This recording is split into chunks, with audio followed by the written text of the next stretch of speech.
Welcome back. We've been discussing a landmark judgment from the Supreme Court upholding the Insolvency and Bankruptcy Code in toto, especially important clauses like 29A, which does not allow a defaulting promoter to bid for his own company. The definition of related parties has been interpreted in a way to include more people. Well, final comments I want from you, Shardul. Is there something which you would have wanted from the judgment and you didn't get it? Your last comments.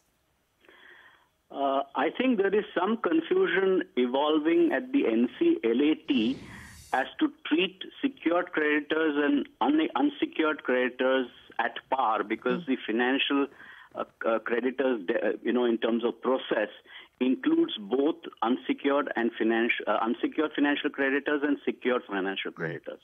That's a potential problem brewing, because when you read the judgment in the context of Section 53, the distinction is quite clear. When you read the regulations, also the distinction is quite clear. So the law recognizes two types of classes within the single class of financial creditors. But there is a significant amount of arguments and discussion which is taking place on whether secured creditors and financial creditors, other unsecured financial creditors, should be treated equally at the time of resolution. And the distinction is being sought to be made as to the arrangement in the context of liquidation versus the principles in relation to the resolution plan.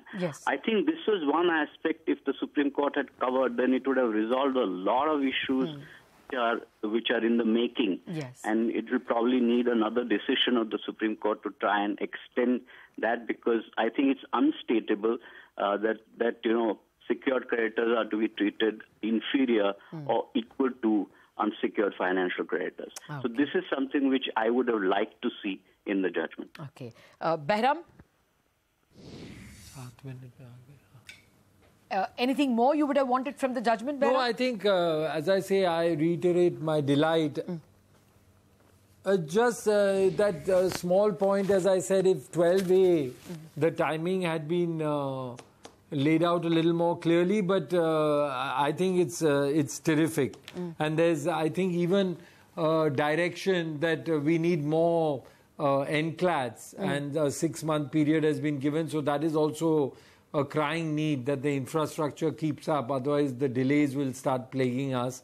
So overall, I'm really happy. Okay. So the point is, there could have been an explicit stating of a time limit for withdrawal of cases from the NCLT process. That would have helped. Mr.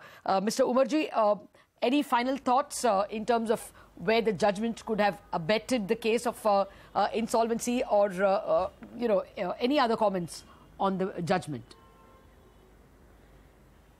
The Supreme Court has decided this matter in observing a speed which is with the spirit of the IBC, where strict time limits are laid down.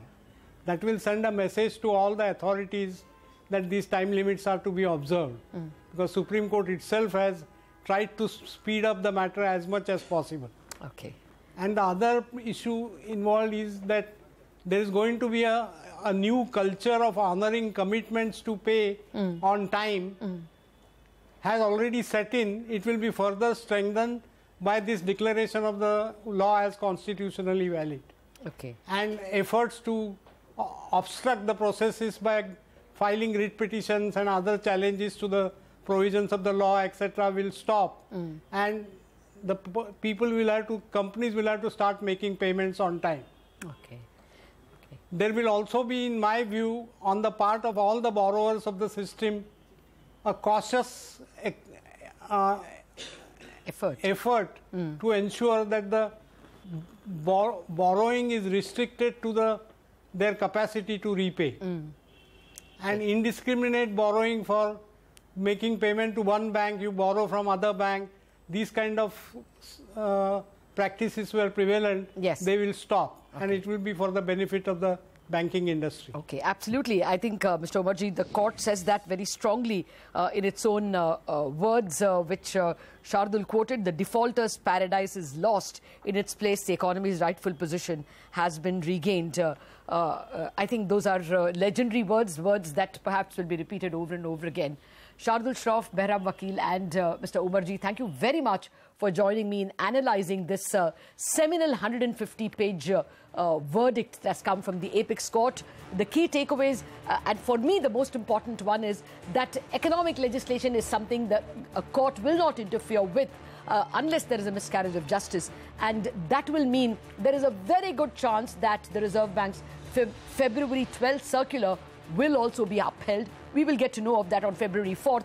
The other key takeaways, 29A has been interpreted in such a way that related parties which have a nexus in creating the bad asset alone will be disqualified, and not all related parties. Again, a healthy development. That financial creditors will be superior to operational creditors.